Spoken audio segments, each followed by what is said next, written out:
Hey, it's Hey, Wednesday night, and we are live with Darren from Hacks from the Homesteader.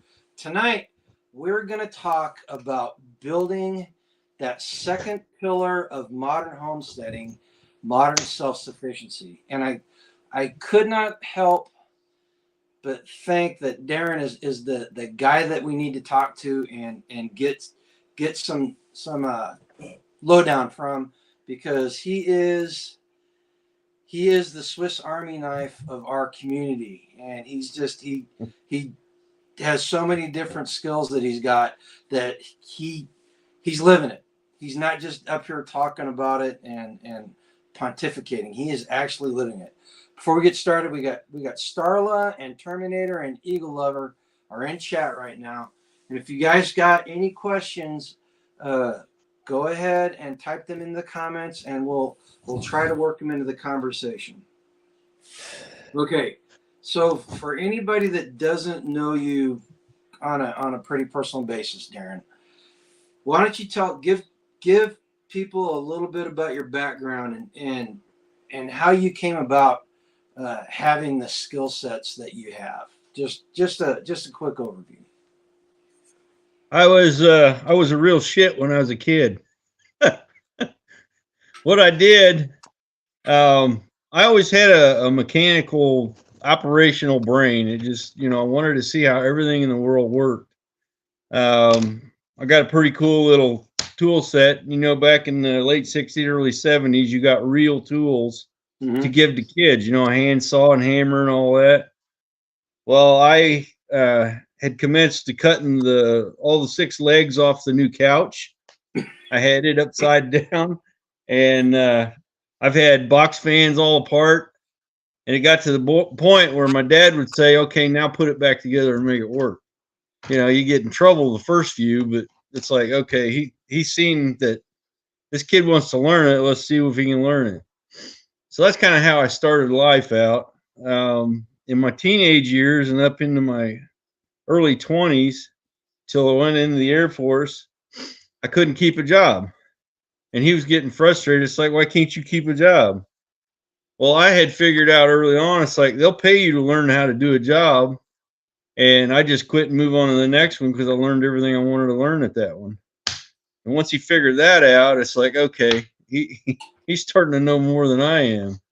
So when I went in the Air Force, aerospace ground equipment, I got to learn turbine engines, hydraulic systems, uh, diesel engines, pneumatics, electronics, and actually had enough credits to put towards an associate's degree when I got out.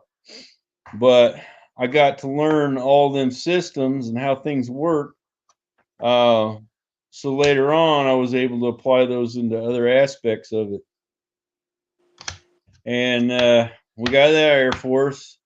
I got married. Well, I run one wife off and got another wife in the Air Force. And she outranked me, so you gotta trade up, right?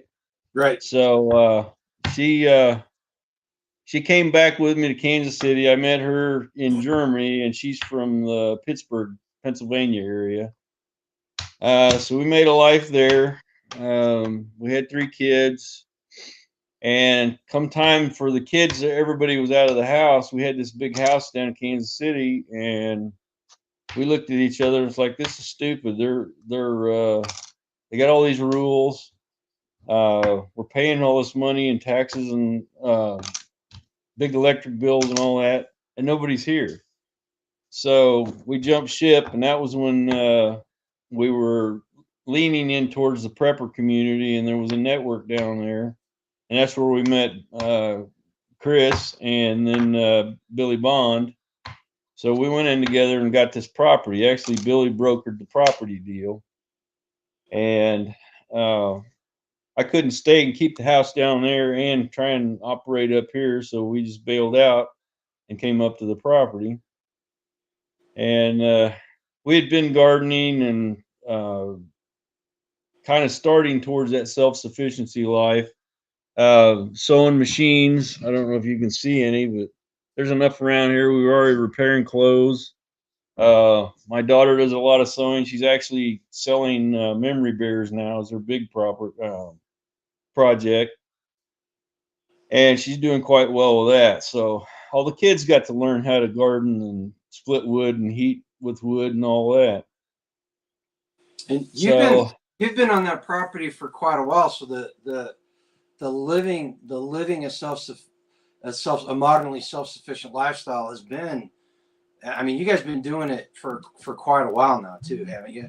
yeah, we've been applying it. I think, what were we looking at? 14. Yeah, so next year will be 10 years that we've had the property up here. I think 8 or 9. I can't remember exactly when we moved up. Well, no, it was 2015 when we moved up. Uh, Late 2015. So yeah, long time. And that was the first building that we even had on this property. There was an old well house, wellhead. Somebody had stole the pump, and the house had fallen down over the wellhead. So we had to bring back electricity and water to the property again before we could even do anything. So one of the first buildings that we built was actually the outhouse, the composting outhouse, and we've been running it ever since. So, and I And think I've it's done folks, videos. it's actually a pretty nice outhouse. I Hmm. will say. I mean, it was nice enough that Billy used to take sabbaticals up there and text you guys from it, right? Yeah, yeah. He'd be on Facebook or text us, take a picture out down towards the woods, and he'd go, "Guess where I'm at now?" We knew exactly. But come to find out, that was the best reception for self service up here at the property. So it kind of worked out. Okay, But so let's yeah, backtrack. we've been doing it a while. Let's backtrack for a second, Darren. So, for anybody that doesn't understand, when I talk about the pillars of modern homesteading, so there's three pillars that will help you build a modern homestead, and the first one is food independence. And I did a video with All American about 3 weeks ago, All American Prepper about 3 weeks ago, on food independence. And then this second video, we're building the second pillar with Darren on modern self-sufficiency, which is um, having the skills, the tools, and the material on hand in order to take care of as many problems as you can locally. And then the third one's community. And I haven't rounded anybody up. I got somebody in mind that I want to try to tap for that one. But tonight we're talking about modern self-sufficiency, and the reason I had Darren go through and talk about how he got where he is because I wanted everybody to see what a journey from starting out to working on a homestead and working to get completely off grid on the homestead looks like. Um, Darren, you got to admit, and don't take this the wrong way, you are wired a little bit differently than everybody else. I've been You know, told that. I've been told that by instructors. Yep. Yeah, so you've just got that knack for figuring out how to become modernly self-sufficient. And so other people, we have to work on it. I know since we've moved out here, you've been a great mentor to me, and you drive me nuts sometimes because we're walking around the property, folks, and all I see is a sea of trash. All I could see was all the clutter and garbage and trash left on the property. And as we're walking around, Darren's looking at it and he goes, "Oh, you could make that out of that, or you should keep that because you could do this, or you could do this." And it drove me nuts. And the really bad thing is, after almost 3 years, it's starting to happen to me. I'm having to force myself to throw things away in order to get rid of the clutter now. You know, so I was thinking about what we could talk about tonight, and um, the three aspects of modern self sufficiency, Darren. And so I've got some questions I want to ask you, and I want to see what your answers are. So the first one is about skills, and number one, what for the modern homesteader, or just anybody in general, not necessarily the modern homesteader, but just in general.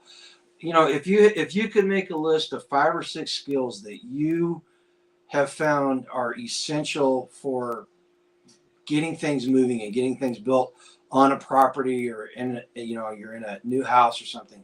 If you could list 5 or 6 skills that people should take time to learn, what would those skills be? Oh, probably general physics. The like leverage or fulcrums, pulley systems. Any kind of way that you can uh, use or devise a way of using to add a force multiplier um, to your project. Um, like we use the skid loader or the front loader or um, stuff to mow with. As a force multiplier, it's better to ride a mower than push one. Better to have a self propelled than it is a push one. Anything you can do, lifting, like moving around. I've got some big what Daniel calls Johnson bars, my son, to get under them and use them as leverage for moving either trees or building corners when we level out these sheds and stuff like that.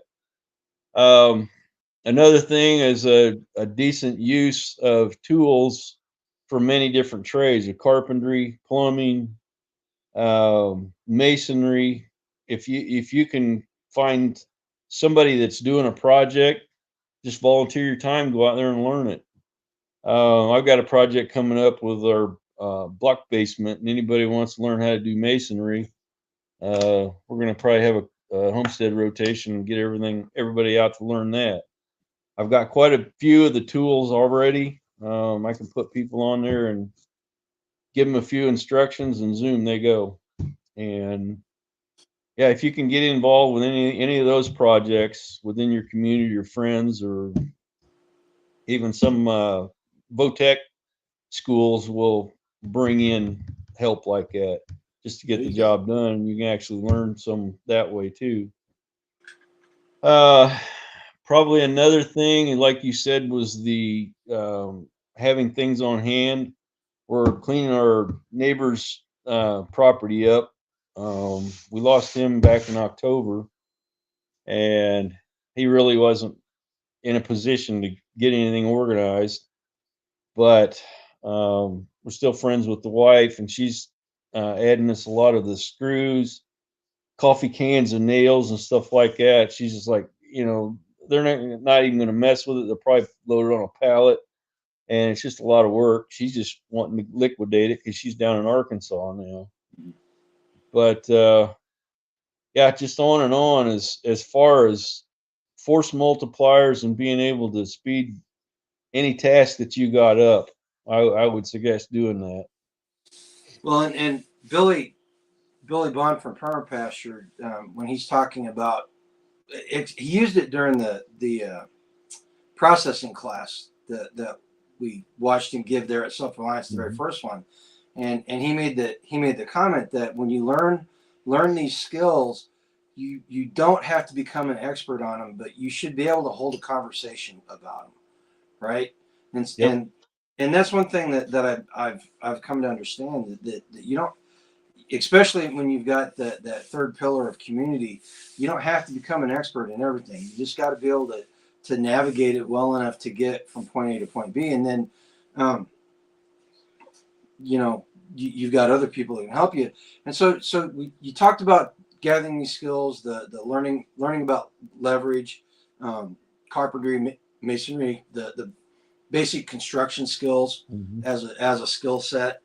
Um, anything else more specialized? I know you're a big engine guy too. You do a lot of mechanical work for us, and you do a lot of electrical work for us, because I can do the basics on electricity, but I'm not gonna lie, electricity is something that really kind of, I'm not gonna say it scares me, but the consequences of screwing up you can burn your house down if you don't know what you're doing. You have a solid respect for electricity, and Yes. Yes. you've seen what happens when electricity goes awry, Yes. and Well, when I was at Camp it Lejeune, ain't fun. I saw they had a contractor there. They were working on power lines and stuff, and I saw a guy that was up in a bucket truck that wasn't grounded properly, and that was not a pretty sight. Yeah. It was not fun. We had a safety stand down, and they showed everybody what happens. I was like, nope, that's enough. That and getting shocked as a kid, So okay, so all these skills, I guess the natural follow-on question to uh, or follow-on topic to the skills is how can we go about getting it? You mentioned you got formal schooling through the Air Force, and then you just kind of learned. Do you got any other suggestions for people? I know Billy did an internship down at the local pig in Kansas City and learned how to be a butcher.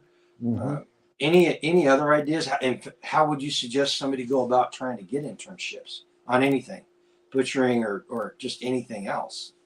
I think any of the trades, any of them, electrician, plumbing, roofing, construction, roughing, as far as residential or commercial. You get commercial, you get more into the metal building style stuff, metal studs and all that.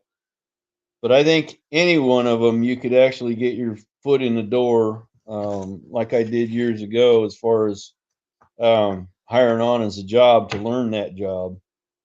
Um, you can seek out, just start up a conversation when you're standing in Lowe's in line for lumber or something. Just talk to the guy in front of you or behind you.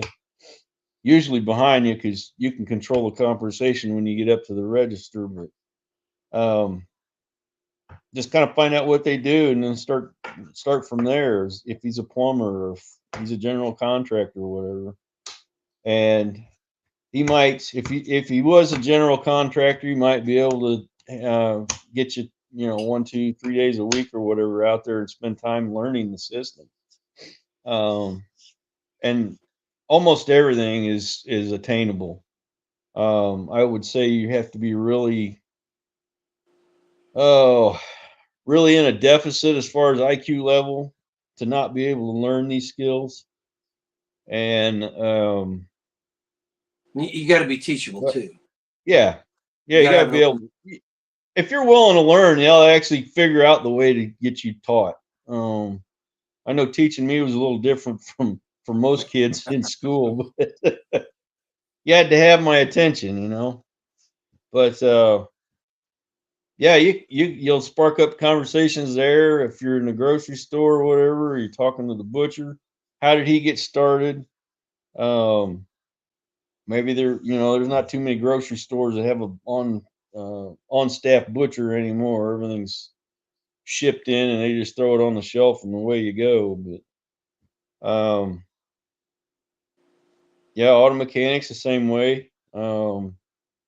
There's enough of us out there that the grease monkeys that actually I would actually try and teach my customers things to look for, and maintenance schedules and all that, and get involved with, instead of just taking it off, dropping it off, getting involved and learning it and trying to put myself out of a job. Well, and I do Um, that. I do customer service IT work a lot, and I do the same thing. I try yeah, to teach. I tell them I'm going to teach you how to fish. yeah, We're going to teach and you it how to helps fish. you on the backside. You're not so swamped. Right, They come in, or they'll actually call you and hey, I got this and this, and they know what they're talking about and what they're looking at now.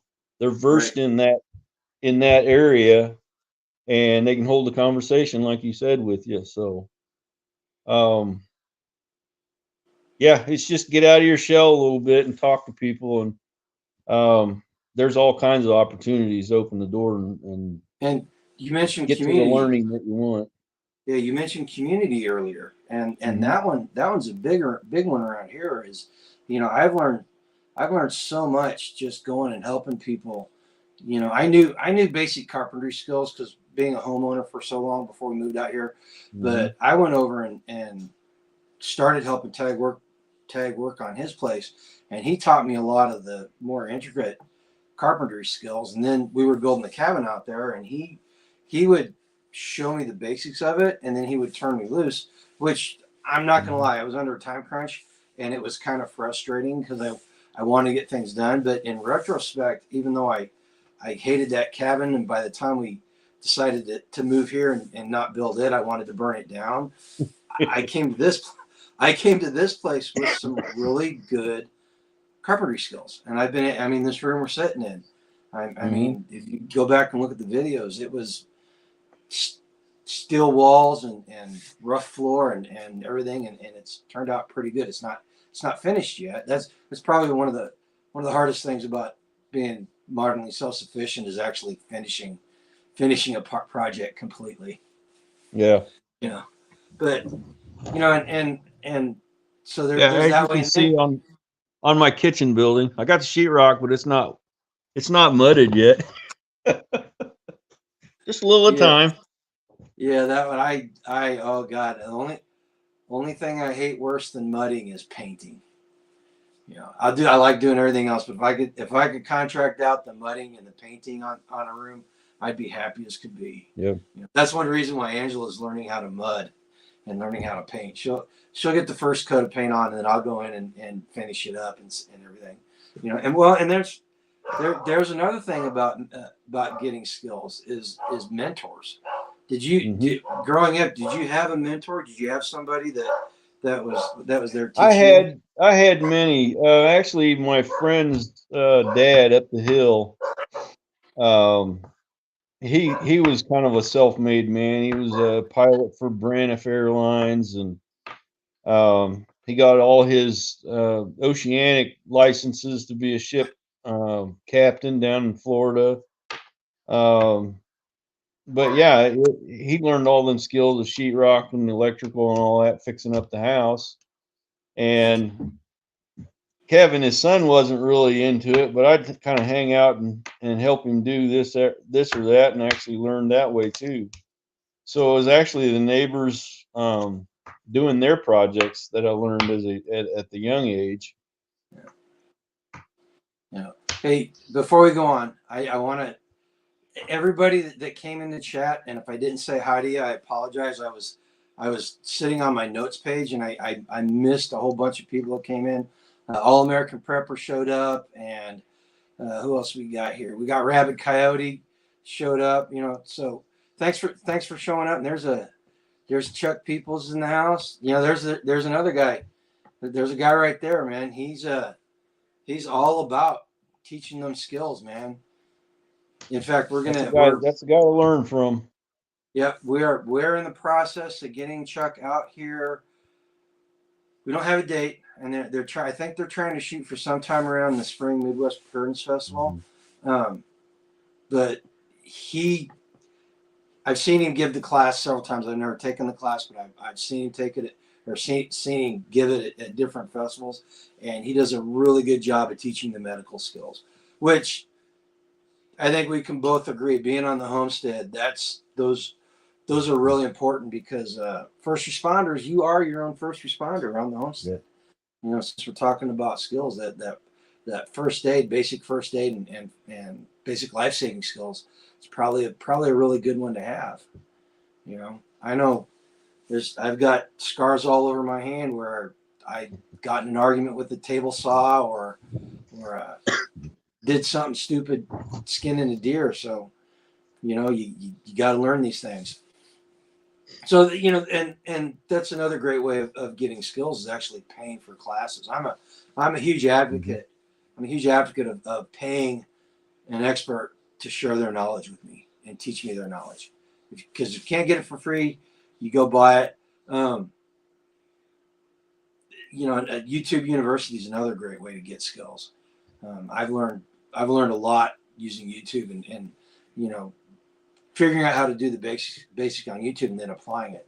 Of course, if you talk to Angela, I'm wired a little bit different than other people too, because she gets mad at me because I can sit down and read a book about something and then kind of put it into practical application, So there's just so many different ways to get the skills that you've got.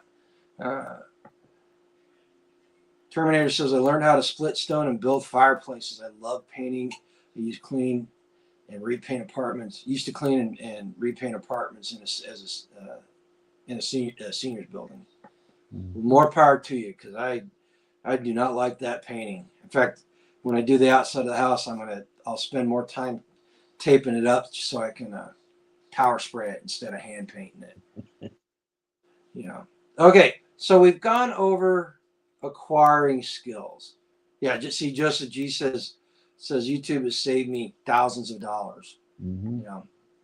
And yes, it can, being modernly self-sufficient. And we're going to talk about that later. We're going to talk about something with the money aspect of getting things fixed around the place and self-sufficiency.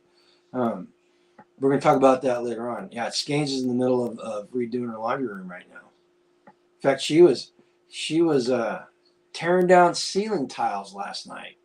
Mm-hmm. So that's a fun job. That's a dirty job. Yeah, it's a very dirty job, especially when the ceiling they put that popcorn stuff on the ceiling. God, I hate that stuff. Okay, so we've gone over skills. So we'll talk about the tools part of modern self-sufficiency. Just like the skills, let's start off. And if you were to put together a basic homesteader / prepper toolkit, what would be the tools that you would say, okay, these are the very basic things that you should have in your toolkit? Oh, it's hard to say on a homestead because there's so many systems that you're managing, from plumbing to electrical to construction. Then you've got all the animal, like feeders, waterers, feed storage, a way of storing the feed.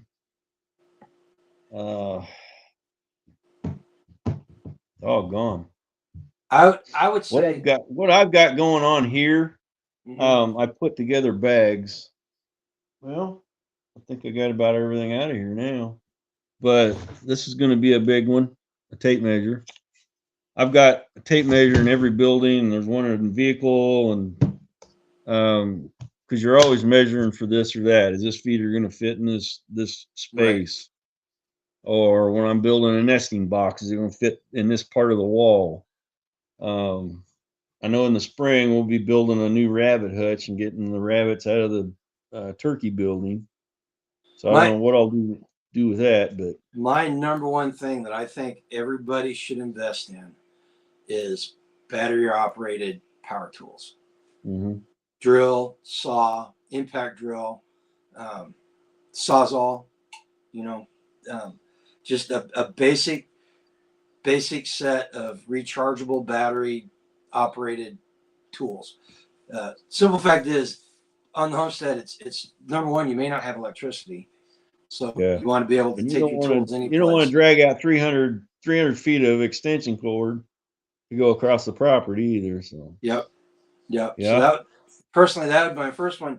Your wife said pliers. A good set of pliers is another one, and I gotta kind of agree with that one too. All the way up to your basic toolkit, and I've got her one going. I've got to add a few more screwdrivers, but Phillips and straight blade screwdrivers, different lengths, obviously different sizes. She's got a small battery drill and a flashlight that uses the same batteries, and different bits for that. Plus a nice little set of drill bits. Pliers, something to cut with, usually a utility knife, pair of scissors. And then you get into she's got a torpedo level in that toolbox if you want to get something level. A lot of times that falls into play when you're trying to set up a water or something. Oh yeah, and then different length, probably some wrenches, levels. probably a small set of wrenches to put in there also. And then you just got the specialty stuff of probably a carpenter's pencil and some way of taking Those, notes and stuff like that. not just a carpenter's pencil, an entire box of carpenter's. So, so Yeah. Angela made a good point about battery operated tools here. She said the same type of battery operated tools Yeah. through the community. So Milwaukee is a big one in our community. It seems like everybody seems to have at least one set of Milwaukee drills or something. And we're Mhm. when we're doing community build days, we're able to have like batteries and just not have to worry about charging batteries as much because we're able to do it. You know. So we got the basic tool set. Power battery operated tools, the pliers, screwdrivers, levels, basic construction stuff, right? Um, some of the more specialized ones that you think, gathering wood is a huge one. So naturally, I know you're big. You've got a great chainsaw maintenance series that you Mhm. did last year on that. So having chainsaws handy is another good one if you're living on a homestead. Maybe not if you're living in an apartment, but if you're living in like a suburban house, I know that we had a couple of ice storms, and Mhm. I had to have chainsaw to get stuff cut up in the yard. And then we lived in another house that had a fireplace, so naturally I had a chainsaw there. You know, what kind of other tools would you suggest with chainsaw? You have a chainsaw and a splitter. You're going to have garden tools, which is a garden rake. I call it a yard broom. It's one of them Yep. lightweight leaf rakes for moving mulch and leaves. Uh, Probably a pitchfork, a pickaxe, and then I've got a single and double bladed axe for splitting wood if we have a problem with the splitter or whatever. Yep. But I've accumulated that stuff from guard sales and thrift stores and all that stuff. But that'd be Yeah, I was. your basic oddball stuff, and then I keep totes, basically those construction totes, the black with the yellow lids, full of plumbing fittings, PVC fittings, and stuff for faucets and all that around here. And then I got another tote that I keep all kinds of electrical stuff in, electrical wire, boxes, wire nuts, outlets, switches, and stuff like that. And if you keep these totes together and stored somewhere, it's a lot easier to just go grab the tote out and find what you need or make a list when you have to go to the store. Um, I'm getting there. Keeping I'm tools and equipment like that around makes it a lot easier to plan out your day as far as projects go. well, and you'll attest to this that I'm not having very much space here. My organization of stuff has not been the greatest, but it's slowly getting better. It's Yeah. slowly getting better. Stormrider made he kind of seconded your leverage about being super important. One of the best tools that I've run across for cutting wood is a log dog, and I've got an Hmm. old one that I've got to get the rust knocked off of it and get a good handle on it. But having a log dog so you can, and if you don't know what a log dog is, it's a pole with a hook on one end, and it's got a hinged, what do you call it, like a J looking piece of metal, and you basically you wrap it around a log, and when you push it, it clamps on the log, and you can use it to roll a log over. And when you've got a log that weighs 800 pounds, that Hmm. leverage is really super important. And yeah, Rabbit says Timberjacks. We could do an entire hour and a half live stream just on chainsaws and cutting wood Hmm. and doing all that stuff. So um, so you meant we've kind of gone over some tools, and again, that we could spend all night talking about that subject just because there's so many of them. And you made a great point. If you're watching this, a lot of the people that are in the chat have been doing this for a while, and so they've accumulated a pretty good set of tools. Um, if you're newly starting out, these are number one, identify the projects that you're going to do and get the tools for that, right? The second thing is getting the tools. Now, if you go, I can tell you this from personal experience, because we had that chicken coop fire, and I had a whole bunch of tools get burned up. So we had to, didn't have the luxury of spending time reaccumulating stuff. And it can be very expensive. In fact, had it not been for the insurance check, we probably wouldn't have a lot of the tools that I've got now, because I'd still be trying to get them. So in your experience, aside from going to the store and buying brand new tools, where are some places that you would suggest people go look for tools? I mean, where would you go? I know what my answer is. Yeah, probably the first thing I learned this early on. I was getting into floor covering. Talked to a guy, and he hired somebody else. This was actually through the job service. He hired somebody else, and then called me back a couple weeks later, because I had told him I didn't know anything about it, but I'm able to learn it. I'm willing to learn. So the first thing we did was start hitting the pawn shops. And in the trade business, people, for whatever reason, they like to party or whatever, and they'll let go of tools to go get whatever. And you'll get some good quality tools. I've got a full toolbox, knee kickers, knives, pouch, seam tape iron, all that stuff was in the toolbox. Probably $600 worth of tools for $150. So I would suggest, and I still hit pawn shops once in a while if I'm looking for a specialty tool, like a 90-degree drill or something like that. The next thing, you won't find a lot of them in there, but you can hit thrift stores, estate auctions, and garage sales. You'll pick up some good deals that way. You can cruise through the flea market. Sometimes people are just kind of liquidating stuff. They're not trying to make a dollar on it. You'll get some good deals that way. And then just word of mouth in and around the community or town. Either somebody's moving or somebody's died. They're coming up with an auction, like I said, a state auction that way, and you'll pick up deals that way too. So there's tons of options as far as buying tools and equipment. So you got to know where to look. Start asking. And I think you just hit on the key. Is you have to go look, and you can't just go look one place. You've got to.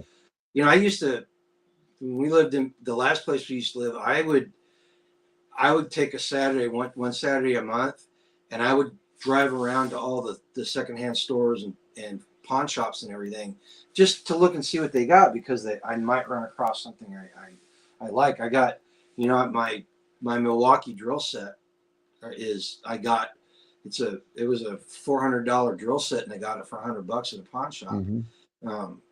The reason I say start at the pawn shops, because that's where everybody thinks their equipment's going to be worth the most.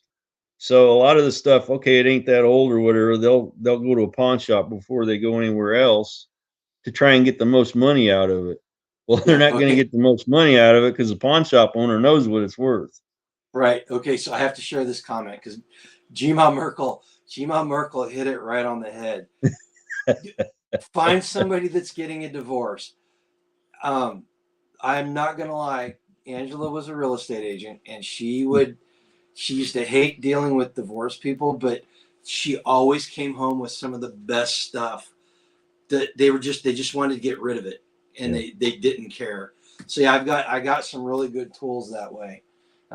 As bad, taking advantage of somebody else's misery may not be the best karma wise, but it does happen. It is a good thing. Garage sales and estate sales too, man. I got a really nice old school drill press that will go through anything. And then you said the pawn shops. I found my corded sawzall is an old school before they kind of went kind of cheaper with the bushings and everything. And that thing is a beast, and we'll cut through anything. And then there's Oh, I didn't mention Craigslist and Marketplace. Yep. Right now, everybody thinks everything's worth a lot more than it is. But we're going to see a rollover here pretty soon of people just kind of liquidating stuff, trying to keep ahead of the bills, and the food bill especially. That's a great point. That is a great point. If you can't barter for it, you're going to have to pay cash. So one of the things that we talk about is becoming financially independent and reducing how much money you need to live. Having money set aside for these things, and budgeting for it, even though you don't know what it's going to be, having that money set aside. If an opportunity comes up, you got to be able to take advantage of it. It's driving me nuts right now. We took that 60% pay cut, so we don't have as much disposable income, and it's driving me nuts because we're at the point in the decline where everybody's getting rid of their toys, and there have been some really good deals on 4-wheelers and side-by-sides and stuff that 2 or 3 years ago I would have taken advantage of it, and I would have got these things. So budget now for future purchases, right? I mean, and you guys still do that a lot because you guys are always finding. I mean, the building came about that way, right? It's materials, it's not tools, but it's being able to take advantage of these things. Yeah, this kitchen building was in a semi truck for 2 years or 2.5 years. The guy had bought it and just didn't ever have take the time to put it up. So Billy brokered a deal and got it for a song, and it's here. So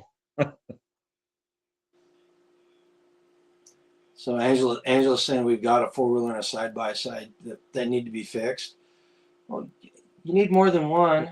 You need more than one of each. Yeah, I think Tag's got a pair of them, doesn't he? His and hers. Yeah, he's got his and hers side-by-sides. Yeah. Well, he got a good deal on both of them, though. They're investments. And those are tools. Those are tools on the homestead as well. That's you were talking about at the beginning of the beginning. Yeah, the force multiplier. The mechanical advantage, getting that mechanical advantage. And one of the reasons why I'm not really getting them fixed too much is because I've got the skid loader now, and I everything that I was throwing in the back of the side-by-side or anything that I was pulling with the 4-wheeler, I can move with the skid loader and do it better, do it more economically, quicker, Yeah. So, all right. So we've talked about acquiring the skills that we need and acquiring them. We've talked about some of the basic tools that we need, and acquiring them. Before we go on to the next one, I want to know this personally from you. This is something I'm kind of curious about. What, out of all your tools, and it can be the most obscure thing and the most simple thing, I don't care. Out of all your tools, what is the one that you find is the most important one you have on a daily, like on a regular basis? What is one that you, everything stops if you don't have it? That right there, pocket knife. I've gone to, like Billy, you can change them blades out, and you always have a sharp knife. So, for opening bags of feed, opening packages for like plumbing parts or electrical or whatever. Just having that pocket knife right there in your pocket all the time is immenseful. Probably the other thing is the next thing on my list would probably be my cordless drill. Whether I'm drilling holes or hanging screws or hanging feeders or, it's on and on with that thing. So I've actually got one. I got one in the kitchen. I got the main one. I got one in my wood shop. I've got several cordless drills on top of that. But I gotta admit, I was not thinking. I was not thinking. I knew the drill was going to be. I thought the drill was going to be the number one thing for you. But yeah, I gotta admit, the pocket knife is a much better answer than yep. than that. So we got some more people popped into the chat. Looks like we got Teresa Buchanan's here, and Best Life. The Best Life is here. Mm-hmm. And if we miss anybody, guys, I apologize. It's just busy talking and looking at notes and stuff. Again, if you have any questions that you'd like to ask, go ahead and put them in there. Best Life says a 1/4 rattle gun. Not really quite sure what that is. Throw a brief description in there. Is that a 1/4 inch impact, cordless impact? Oh, okay. I think. That makes sense. Yeah, that makes sense. I don't use my impact wrench or impact. Oh, I use that a lot, especially for longer screws. Yep, you got it. You hit it right on the Yep. nose there, Darren. Okay, so the next thing we need to talk about is materials, and you kind of hit on it earlier. You kind of hit it on earlier about having a ready supply of materials on hand and how you stored them in the construction boxes.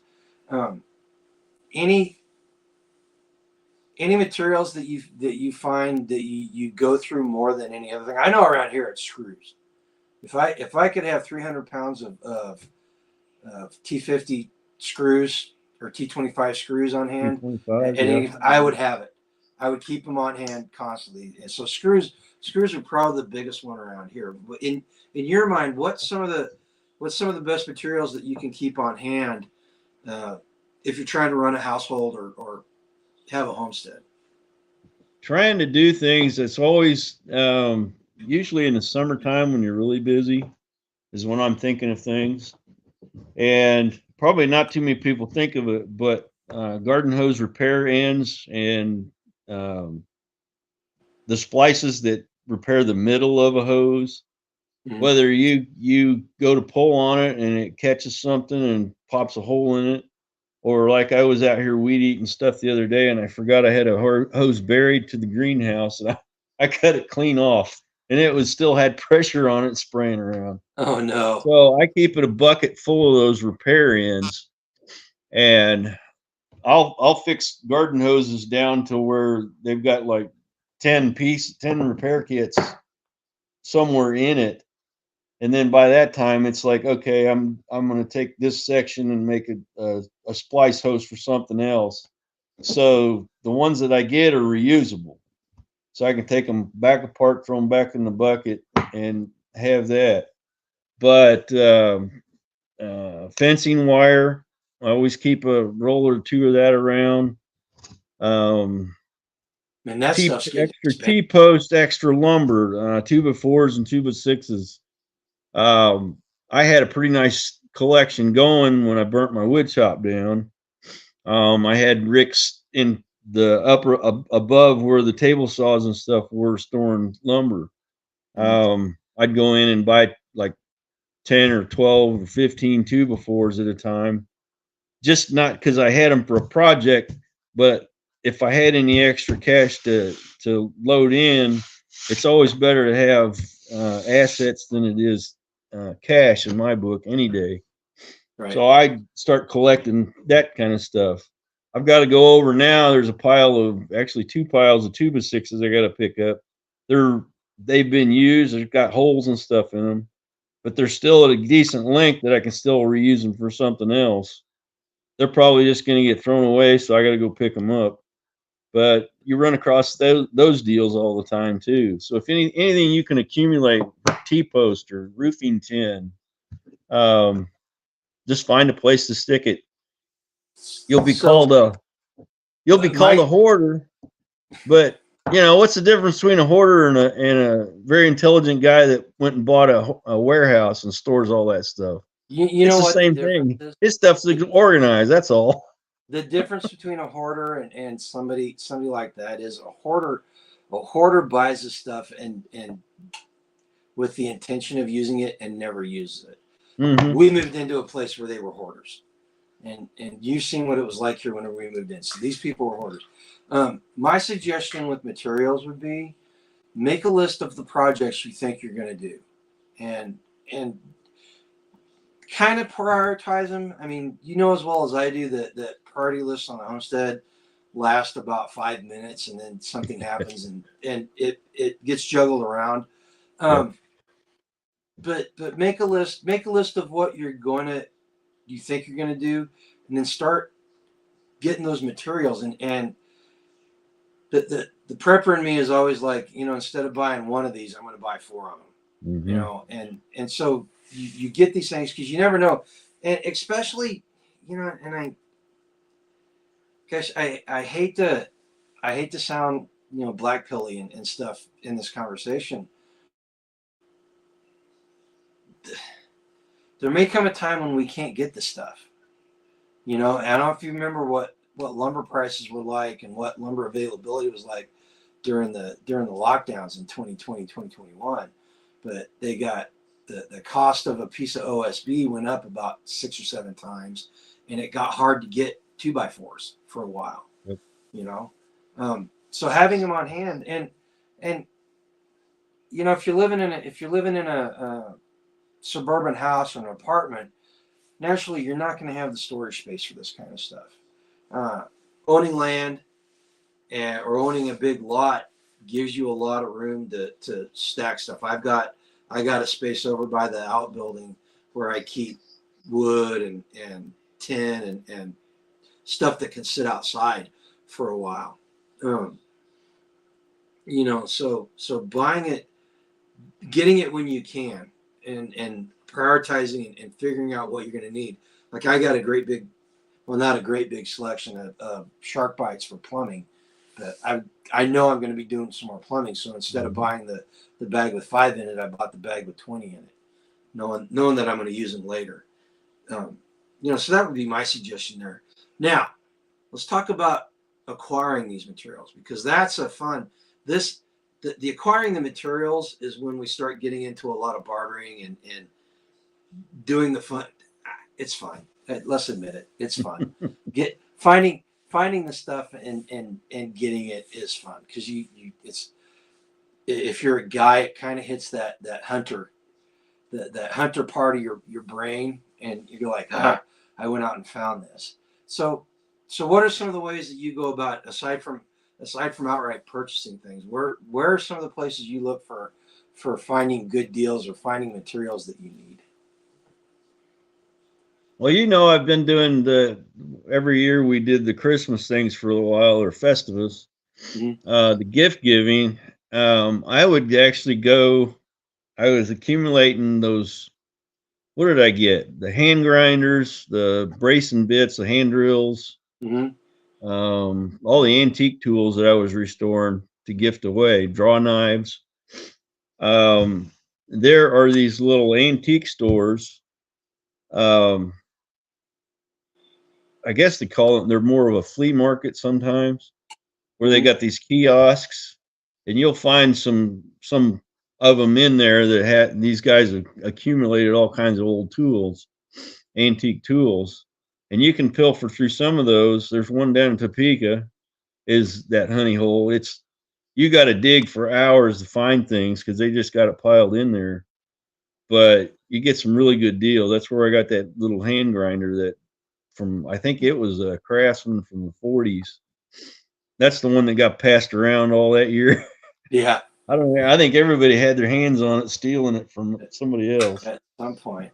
But yeah, those kind of tools are rebuildable, reusable, and you can keep fixing them up and keep going.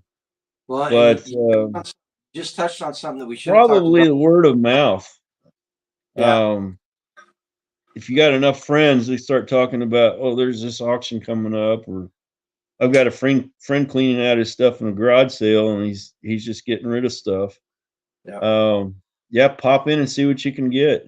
If you find a tray of or a package of paintbrushes or something for a quarter. Pick them up and throw them in there somewhere. You'll use them sooner or later, as long as you can find a place to park them. So backtracking a little bit, you mentioned hand tools, and we probably should have talked a little bit about that during the tool conversation, because I mean, electricity's not going to be there at some Right. point, and having a good set of hand tools, a hand drill, a good set of crosscut saws, um, like you were I talking think about. you still got the jack planes I brought down to you, and that's the predecessor to what the belt sander is. Yeah. Those jack planes to Mhm. getting a smooth surface or a level surface. But that I'm done with also goes back to a certain set of skills using those old tools. Because when they changed tools, they changed how they fastened things, how they built it. So mortise and tenon joints, where you would use that brace bit to drill a hole and drive pins to tie timber together. Um, like I said, those fasteners changed when they changed the tools, and you need to learn the skills of how to assemble the old barn joints and stuff like that. right. And so we got a bunch of windows. The windows in the chicken coops, uh, the one that burned down, and the one we built after that, Mm-hmm. and the window in the metal building that we're using for the chicken coop too. I got those. Guy was tearing down a house that somebody had been Mm-hmm. rehabbing. It had brand new windows in it. So me and another guy went out and pulled 22 windows out of the house, and probably 150 feet of PEX. Just salvaging it. Salvaging materials is a must if you're talking about getting materials. And not only do you get the materials, you also get to practice some of those carpentry skills, or some of those other skills we were talking about in disassembling something.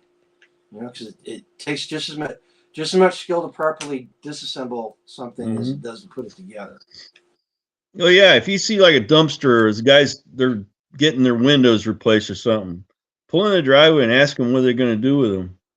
Yeah. You can also get with these guys that do the remodels and stuff and say, "Hey, I'll trade you out my labor. I'll help you pull these windows out if I get to take them." And you can barter for equipment and gear that way too. Yeah. So there's just all kinds of options you got to think outside the box on. Yeah, I used at the old house, a lot of the lumber that I used on projects at the old house came from a guy. This guy had this deck that was, it was every bit of 60, 70 feet long and about 15 feet deep, and he wanted it torn down. So I took Yep. truckload after truckload of this wood. In fact, there's still some of it sitting out in the material pile by the outbuilding, and I've been using it for four years so far. You Hmm. know, oh, Hippocrates showed up. Uh, Rabbit says the Habitat store is another good place to hit up Yes. too. And you can find, if you live near a big city, you can find places that are like the Habitat store that don't cost as much. There's a Hmm. place up in Independence that is I think it's called Builder Surplus, and it's Yep. tucked way back on a back street someplace. It's really hard to find, but finding doors for $15 a piece there. Wow. And Angela found some. What were we looking? She was looking for some old metal fittings, uh, like accent fittings and stuff, and she managed to find that. That was a long time ago. That was when we lived in Grandview. That was when we first got out of the Marine Corps. Um, Yankee says people here change out their metal roofs because the paint wore away. Score that stuff all the time. Yeah, and you gotta be looking for it. I don't know if I told you this, Darren. They re-roofed the maintenance building over where I work. They had a dump truck full of Mm. perfectly good metal, and I'm talking to the manager. I'm like, because I'm trying to score it, So I knew the community could use it. And as I'm sitting there talking to it, the guy goes over to the truck with a excavator, takes the bucket and rams it right down in the middle of the metal, bends it all in half, and he's like, "No, we can't sell it. We have to recycle it." And yeah, oh gosh, it was painful to watch, man. It Man. it, it was painful. Yeah, Rabbit lives down by Lake of the Ozarks, and you can find some really good Yeah. deals. You get out in the country, and you find these places. People don't I'll bet have. I'll bet there's a lot of deck wood around down in that area.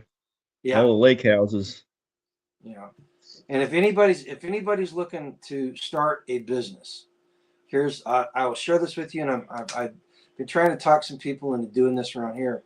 Start a business tearing down old barns and salvaging the wood out of those old barns, because that, number one, if it's older than 30, 40 years old, it's probably made with really good oak that Hmm. will last forever.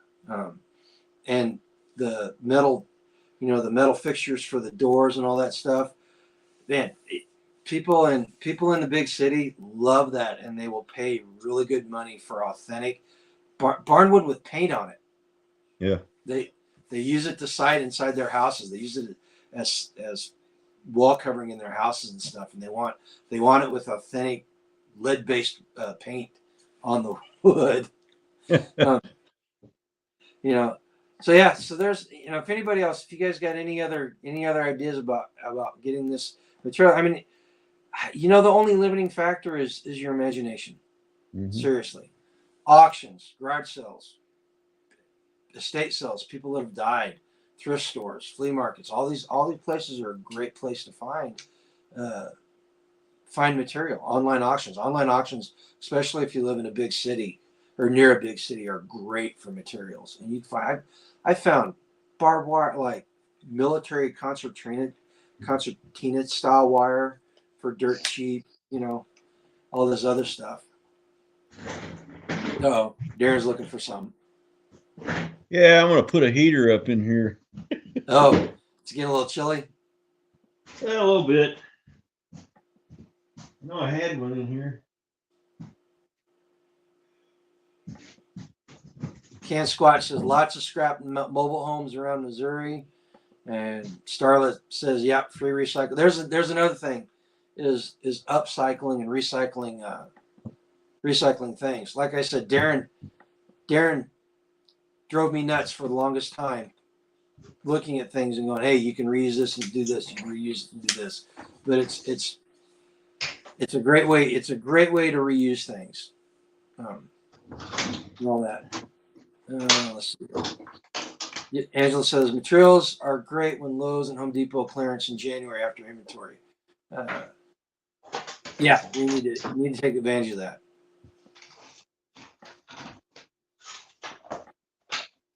This house, Gaines says, this house is made out of an old house where they were tearing down. Has real dimensional beams and joists in it. Yeah, those are great finds. Finding true dimensional lumber is hard to come by sometimes. Okay, so we've talked about the three pillars of modern self-sufficiency. So let's get into some of the more specific aspects of self-sufficiency. Let's start with the home. What would you suggest to somebody that's just getting into it as a homeowner, on becoming modernly self-sufficient for around the home? What would you suggest to somebody? Well, if they're still in a suburban house, even you can pick up your skills of raised beds. You don't even have to dig into a garden in the backyard or whatever. You could do raised bed and planter gardening, just to build the skills and learn how different plants grow. What they need as far as minerals and vitamins or whatever as far as the soil goes. Another aspect of it would be if you're still in a suburban neighborhood or everything, you could actually do chickens, just no roosters. Kind of keep them on the down low, especially if you've got an HOA. Mm-hmm. But you can learn that aspect of it, what ailments they've got, or how to fix them, and are they susceptible to cold or heat or all of that. Different breeds. You can actually do a mountain of different homesteading skills, learning in a suburban environment, depending on the HOA or whatever, or the city or county. You could actually start running a wood stove and learning how to operate, what the stove needs to draft, and what wood burns better than others in there. Mm-hmm. So there's a lot of different things you can do once you get out on the land. You can expand on that. Bigger animals, a lot more animals, different systems, growing orchards, berry patches, grapevines, vineyards. So yeah, you can start accumulate. Actually, you don't even have to go buy books. You could actually go to the library and check out things to learn how to do.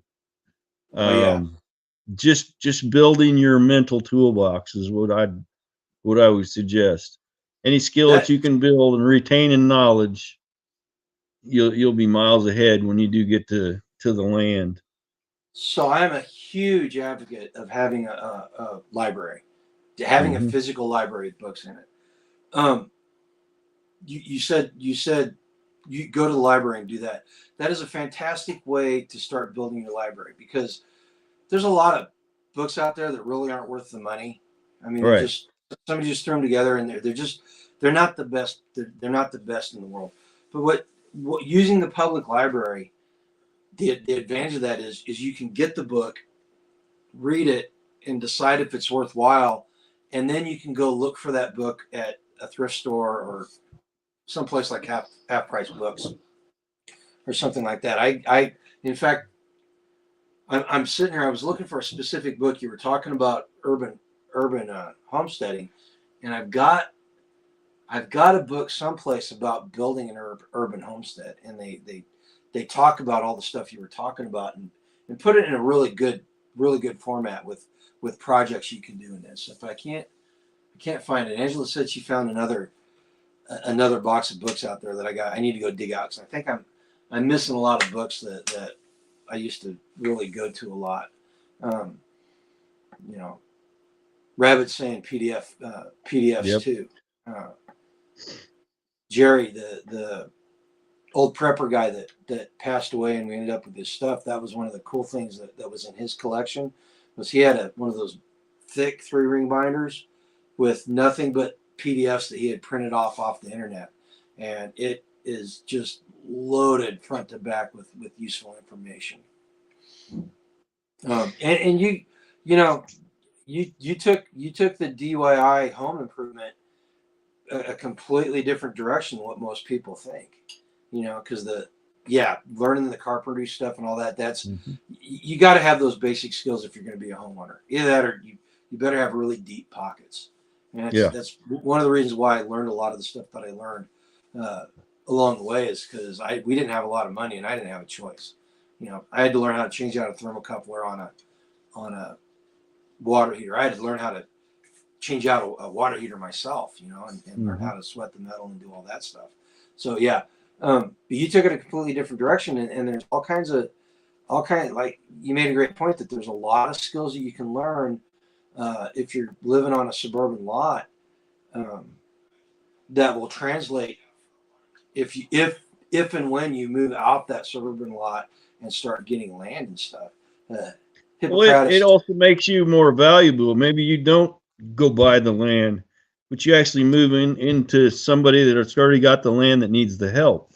You're bringing value to the situation of the community by having those skills. Mm-hmm. HG says, practice, practice, practice, and make as many mistakes as on everything you can. Yes, that is 100% truth. We laugh about it around here because we're always making mistakes when we're gardening, and at least we're not starving. I mean, I'd hate to make those mistakes gardening, learning the skills when I didn't have a pantry that I could turn to. I I I like the fact that I was able to build a chicken coop that's not completely square, and I could learn all the good carpentry techniques on that cabin that I wanted to burn down because I was able to come in and I was able to practice and make the mistakes on those things. And I'm in here and it's relatively square and it's relatively level, So make those mistakes. If you're not making mistakes, you're not trying. Plain and simple. Okay, so you kind of hit on it. You kind of hit on it on a suburban lot, but we're going to take the gardening and modern self-sufficiency to a new level. You guys got land, and you guys are incorporating permaculture and sustainable agriculture into your system. If somebody's going to make the jump from that suburban lot or a part-time gardener and try to make that transition to where they're doing it on a more sustainable basis, how would you suggest they go about that, and what would your advice be to them? My number one advice would be go watch Billy's channel. Oh, you probably first get to the property. The easiest thing is just set up the garden and keep trucking with the knowledge that you do know. Grow those foods. We did a lot of stuff in Kansas City just in the ground. It didn't do any container planters. But you could get here, set up your garden, start building raised beds, the grapevines, the vineyards, the orchards. You can kind of expand out because you've got land now to start learning new skills and planting more and more perennial food-bearing plants. And then you also can start expanding on your meat supply, growing more animals or different variety of animals. I know that this has been a learning curve this year with the rabbits, and I've kind of been busy with everything else. The wife has been taking care of the rabbits. She's butchered them and all that, learning the recipes, but actually learning they don't tolerate heat, how to keep their water running in the winter instead of freezing up. So seem like every month we're adding more skills that we're learning. They're going through a learning process. But yeah, I'd start with the basics of things as far as your garden and get that going, and then start adding things as you go on. That's going to require a little bit of a learning curve. Right. And you guys are a good example of learning new stuff. You guys are the only people that I know that do humanure, as actually practice it. I mean, that I know personally. I see people online, but you guys are the only people I know that actually do that practice and learned how to do that. And that's I don't want to say a niche skill, but it's one of those ones that a lot of people, number one, they don't even know what it is, to begin with. And then number two, once they find out about it, they're like, I don't want to do that. No, it's kind of foreign to them when you don't grow up in that environment. But you got to realize that up to 85% of the rest of the world operate using that system. Most of it is through the Africa and down in that area, and then also all the way down into Australia, they use it a lot too. So it's just kind of foreign to most people, and they don't even think that they need to learn it. Right. But that's how they've operated for what, 4 or 5,000 years Yeah, before that. exactly. And if you're using the benefits of it, what we're doing is with the berries and then the trees and stuff, we use it on them because it takes so much time to get from there all the way up through the tree, the leaves, the fruit, to get, it has to go through that whole system of a tree before you could possibly even get anything back out of that, and you're just not going to do it. Right. But you're harvesting another resource that you're already doing. You're harnessing that and actually using it to your benefit. And isn't that what permaculture is? Absolutely. Absolutely. HG said something I think it's kind of interesting. He said trying to figure out how to be modernly self-sufficient. What are the resources available? Money, time, skills, tool, and energy. And who are the stakeholders? Those that help without prodding, and those who have to be dragged, and those who throw up roadblocks. And I think that's a good starting point whenever you're trying to decide how far you're going to go with being modernly self-sufficient. And I one thing we need to make perfectly clear is there's nobody in this chat that can be completely self-sufficient in modern America. And even if it collapses, even if the infrastructure collapses, nobody, unless you're living in a cave and living it like covered in fur, you're not going to be self-sufficient. It's next to impossible to do it. And that's one of the reasons why men came together in communities, because they understood that the more people there were, the more efficient living became, and that's modern society is super efficient. In fact, it's gotten to the point where the efficiency is actually a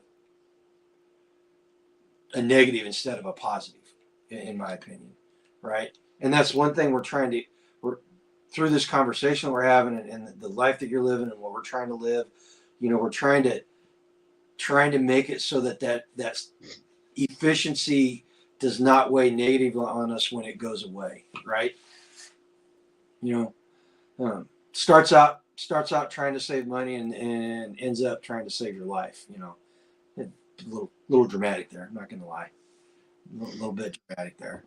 Okay, so we've talked about the basic skills and doing all that stuff, and I want to.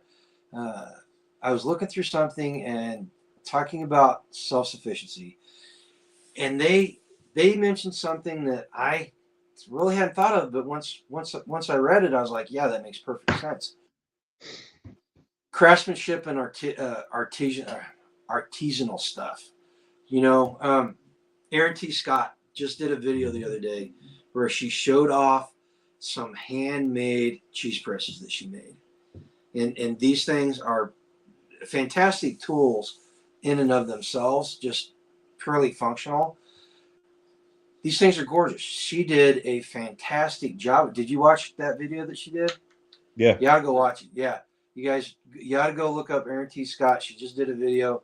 It's the I'm So Cheesy video. But taking your self-sufficiency to a whole new level. And you kind of do this. You've kind of started a secondary business with this. You've taken your sewing skills, and B, your craftsmanship, your woodworking skills, and you've kind of done that. Why don't you talk a little bit about that, and how as we develop our skills, we get better at something to the point where it goes from just being a tradesman's skill to being something that's a true craft. Well, the like you said with Erin and her quality of her work. I don't know if you've seen her apple presses, but these are actually heirloom quality tools that can get passed down from generation to generation. She's put a lot of thought in how they're assembled, what types of wood to use, how to fasten them together that they'll last for generations. And I have always tried to do that too with my products. Since leaving or being forced to leave my day job, as far as health goes, I'm kind of retooling myself again to figure out ways to making money on the property. And one of the big ones is going to be the woodcraft stuff. Uh, that big first order that you guys did for the vegetable crates, the shipping crates. Yeah. That's how Angeli displays her vendor tent with as far as the freeze dried goes. And those stem from, I think it was the 30s, mid 30s to 40s, somewhere around there. That's how the vegetables got shipped to town in those type crates. Earlier on, there were the square ones, but they couldn't display them. So they come up with that design that they can actually stack them right there in the store and display the food, the fresh produce that came in. And it's an easy way of shipping them. But I've got other things like the canning rack or the canning ring and lid holders that I'm making. There's all kinds of stuff that I'm cutting boards. It'll be on and on as far as that equipment goes. So, okay, I got Garden story about, signs. I got to share the story. Hang on a second. I got to share the story about the canning rings holder. So we were sitting here, and Angela was doing a bunch of canning, and Darren and Patty were over, and Angela was complaining because we did not have a good way to store rings and stuff. Darren literally went and got a piece of scrap 1x6 or 1x8 and drilled some holes in it, and he found an old wooden broomstick that we had, and he cut it off. He cut it off, and he made it so that, yeah, 2 broomsticks, and made it so that they fit down in this wood. And Angela's got his prototype ring holder, canning ring holder, sitting in her kitchen, which is literally just, it was scabbed together in what, 5-10 minutes maybe, at the most.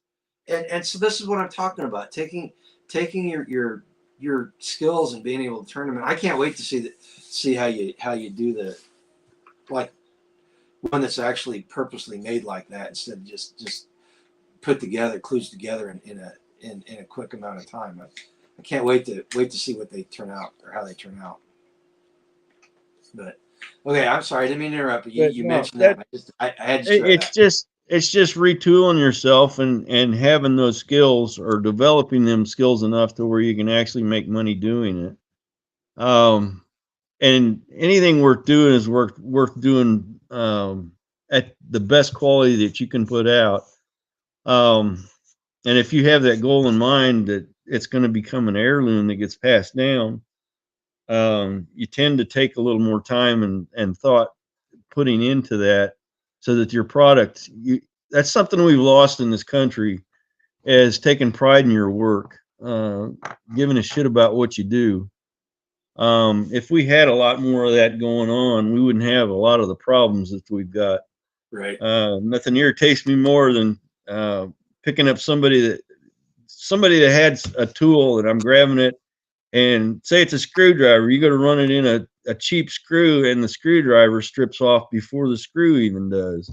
It's like, how do you even get this job done when you got no quality of tool to even do it with? So yeah, that's just there is, as far as the imagination goes, you can do garden tools, you can do kitchen tools, tools to get your animals taken care of. If you can just open your mind and think of it, there's something that you can build. Well, and one of the things we're constantly talking about is building alternative economies. And if you You know, you can barter your skills with people that need assistance. You know, like in a handyman role. But if you become a true craftsman and you start doing artisanal stuff like Aaron's uh, apple presses or your garden signs or something like that, you're feeding into that alternative economy too. So it all this is this topic is so much harder to talk about than building community or food Mm-hmm. independence because the skill sets they mesh they all interact so intricately it's not even funny, and then it just branches off into all these different things, you know, the gardening skills, the carpentry skills, the mechanical skills, the becoming artisanal and making a secondary income off of your the carpentry skills that you've made up, or doing, you know, you do shade tree mechanic stuff for us because I'm, you know, number one, I'm not that mechanically inclined with cars. I just never learned them like I should have, and number two, time. Mm-hmm. Time. You know, so it's better for me in some cases to pay somebody or barter with with you to do that stuff rather than spending 5 times as much time over the course of a weekend trying to do something. You know what I mean? And we'll Yeah. talk. We'll talk about that. We'll talk about that before we get off the the end of it. It's just many people think a hoe is a hoe, but I can think of probably at least 20 different hose designs off Yeah. the top of my head. Yep, exactly, exactly. You know, and that's one of my favorite tools is a finger hoe, which is just a little hoe with a blade about that wide, Mm-hmm. so you can get between the plants. You know, you put a long handle on it. You don't have to get down to get the weeds between the plants and stuff. You know, and I took a skill I used putting together using a grinder. You know, and I bought a $2 hoe, uh, garden hoe at a garage sale, and I made my first finger hoe with it, and I still got it. I still use it on a regular basis. You know. Um, Yoda says your crates were the topic today, and oh, you may have somebody that wants some. Yeah. You may have somebody that Yeah. wants some. I'll be glad when I get my wood shop done. We're still doing, like I said, getting the block and stuff ordered for getting that done. But that little hole in the wall I got down in the garage right now, I can still crank out stuff like that. But yeah, it's just getting exposure. Yeah, and HG made a great point about, you know, the difference between a technician. I'm a technician when it comes to handyman skills because I know how to do it and I can follow instructions pretty well. But somebody like you that's been doing it for quite a while and living life, and you look at problems and analyze them and evaluate things completely different than I do. And it's nothing but experience, right? Hmm. Yep. Okay. Let's see here. Bum, bum, bum. What else? What else did I have on here? You know, one of the points that was made in as I was trying to find topics to talk on was um, our self sufficiency helps reduce waste and how'd they put it?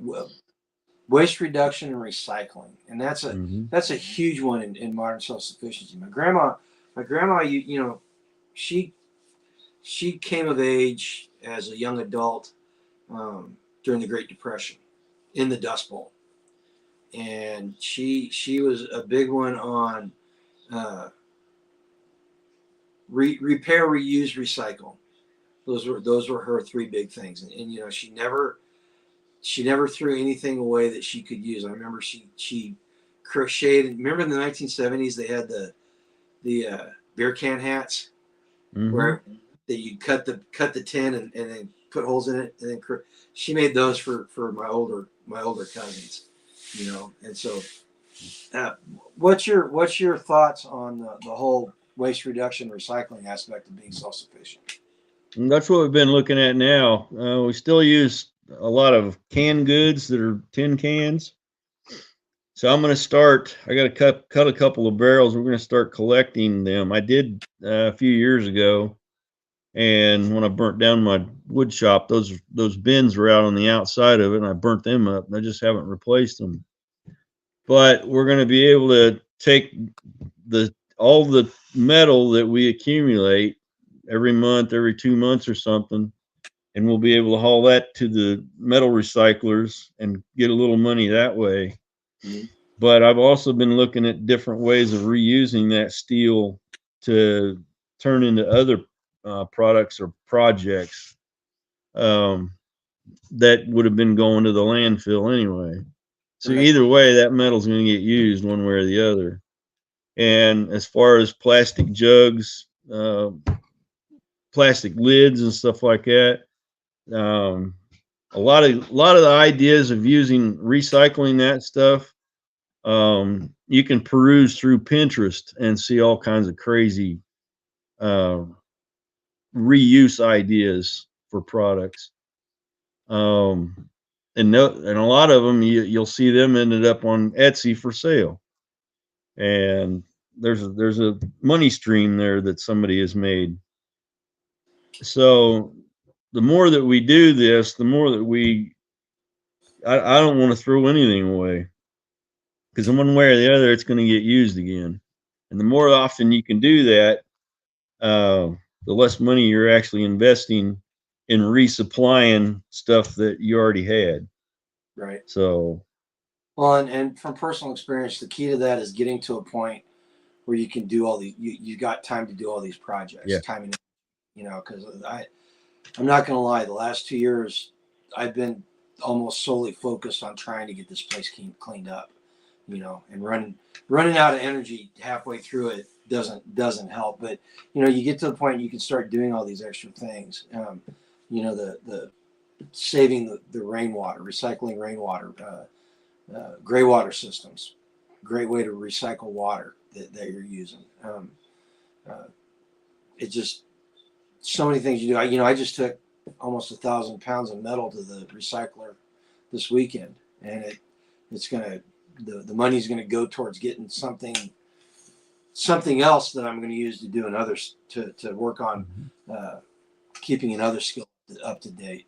And you're talking about Bobby's doing a great set of videos. Spags Unfiltered. He's doing a great set of videos about him smelting copper, yeah. and he's got about 20 pounds of copper that I took over there that we're gonna smelt. And so we took that piping that was under the house that honestly does me no good because I'm not putting copper piping in, and he's gonna smelt it down, and I'm gonna be able to have those ingots on hand as well, maybe a form of currency one day. Mm-hmm. So he's taken that skill and he's made it a profitable one. Okay, so dude, we've been at this for an hour and a half. I did not realize we'd gone so long. Okay, let's wrap this up. Do you have any final thoughts and anything specifically that you want to share with everybody as far as being modernly self-sufficient? Something that in your mind and your experience just pops out that a lot of people don't think about and they really need to consider? Well, the biggest thing is just feeding yourself. We all have to eat. So if you can accumulate recipe books, what I've been doing right now is getting a lot of pre-war and wartime recipes, putting together, because those times were when you recycled, reused food. Nothing got wasted because you weren't going to get it anywhere else. It was just hard to get a hold of. So having those recipes would help a lot. As far as income, you can find out some of the skills that you've got.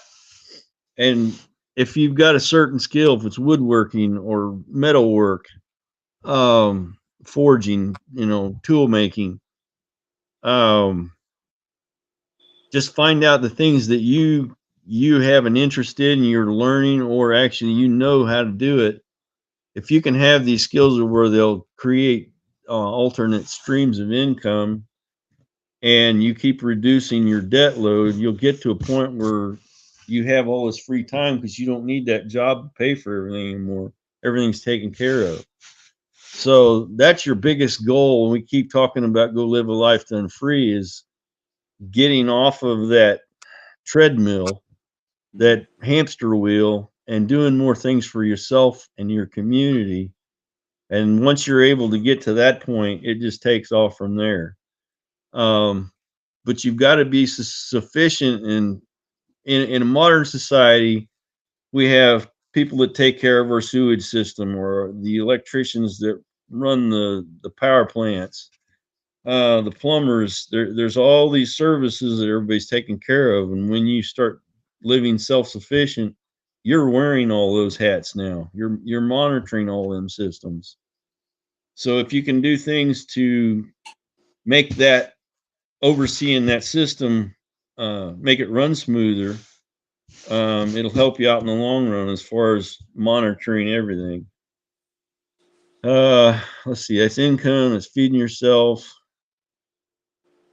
That wearing those hats is a great thing to hit. You know, Tag's constantly saying that he is his own electric company, and he is his own water company, and that's those are skills that he learned. He had to learn in order to become as self-sufficient as they are and living off grid. You know, so I think that's a great point you made there. You know, and I can't add anything to what you said, man. You got it. You hit it on the head. You know, the being modernly self-sufficient, and these building these three pillars of homesteading that we talk about are an integral part of the larger picture of living a life done free by becoming as self-sufficient as possible, building community, and creating alternative revenue streams. And they're essential. You can't do it without getting these skills. Yeah. If you're constantly now, I want to touch on that just a little bit before we get off here. One of the things you have to do through this whole process is figure out how much your time is worth and where your time is better spent. Key example: we blew the transmission radiator hoses, and there was some question about whether I was going to do it or whether you were going to do it.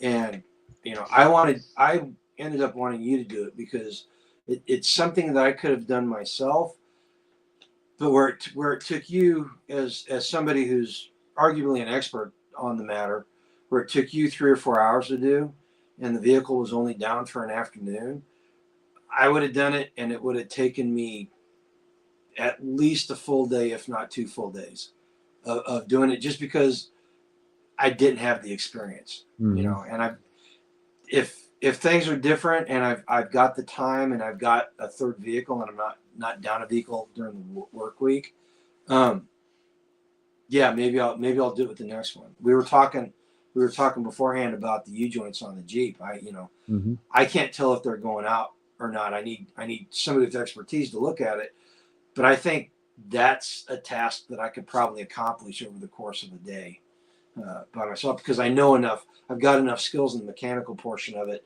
that I think I could do that, you know. And if not, then the Jeep's down all weekend. I'll be down by that way Friday anyway, so okay. Yeah, we'll just plan on that. You know. But yeah, that's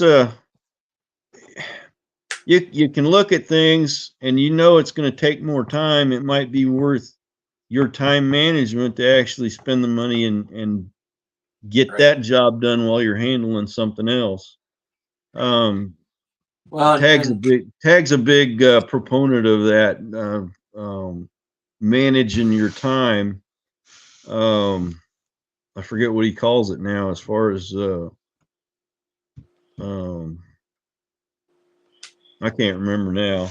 He's got a special word for it, but yeah, it's okay. Is my time spent better doing this job while I pay these people to do this, or do I want to take the time and do it? Well, and he's constantly weighing that difference.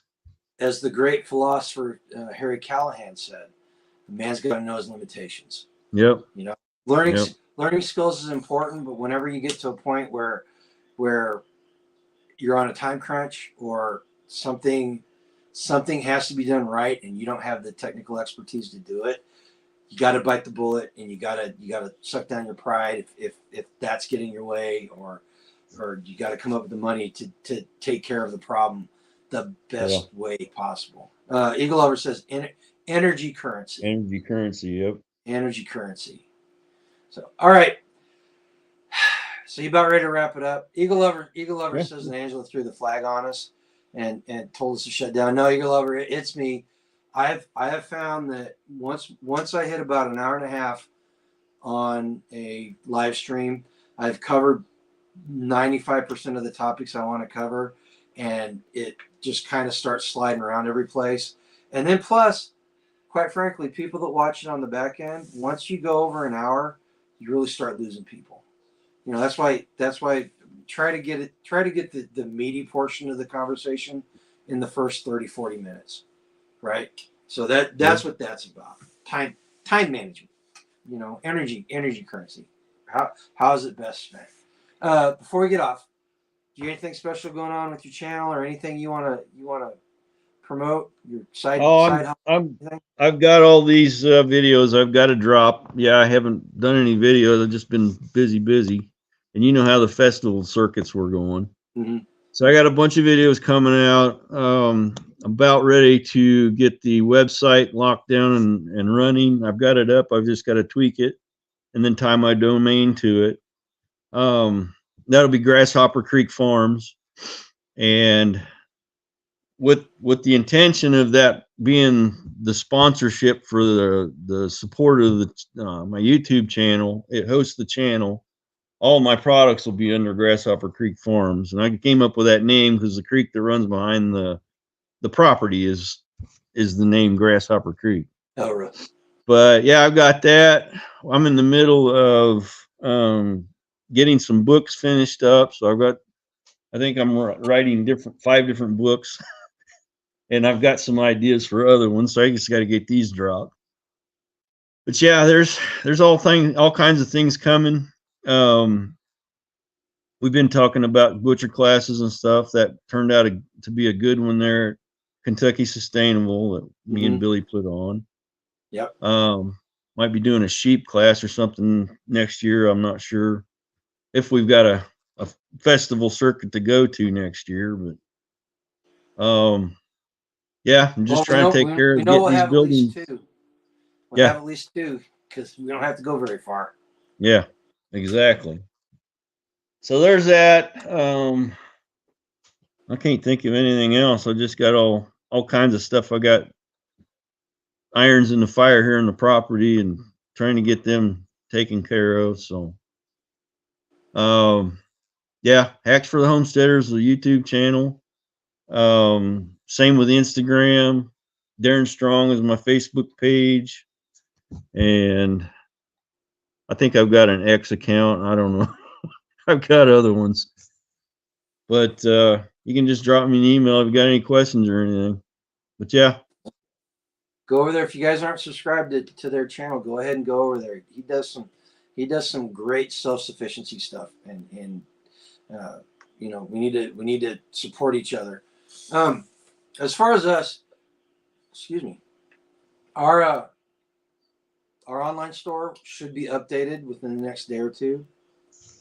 Just talked to the guy that was doing it, and he had something pop up, so he kind of got sidetracked for a little bit. But he's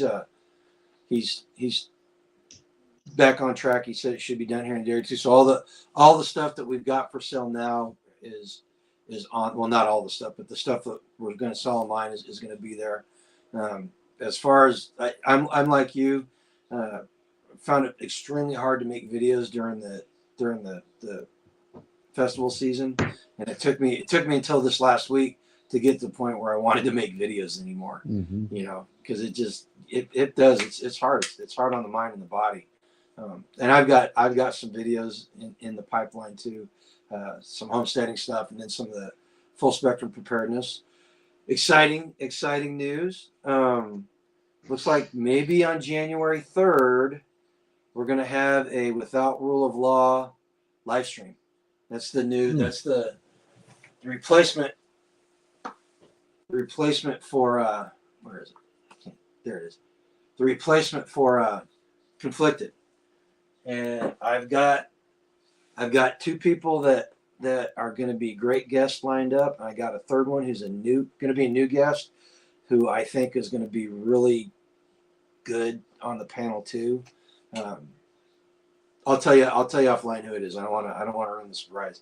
But so we're going to be doing that, and then got to get a Graybeards Unite Without Rule of Law thing going on sometime in January or probably February. We got to get all the Graybeards back together and do one on Without Rule of Law. Other than that, just trying to get stuff done around here and maintaining the homestead and moving forward on different projects, just like you. Darren, thanks for taking the time. I know during the week it's kind of like I'm kind of tired, man. I'm ready to hit the sack. But I really appreciate you showing up. I like I said, you're the one guy in our circle that is probably living the self-sufficiency thing to its almost fullest. You and Tag, running neck and neck most days. But so thanks for showing up, and everybody in chat, everybody that was there, thank you very much for showing up. I enjoyed. I apologize if I missed saying hi to anybody, and you guys, again, great chat going on, and we thank you for showing up. What I want you guys to do tomorrow, once you wake up tomorrow morning, and try to become more self-sufficient, modernly self-sufficient, and go live a lifetime free. All right? You guys take care and have a great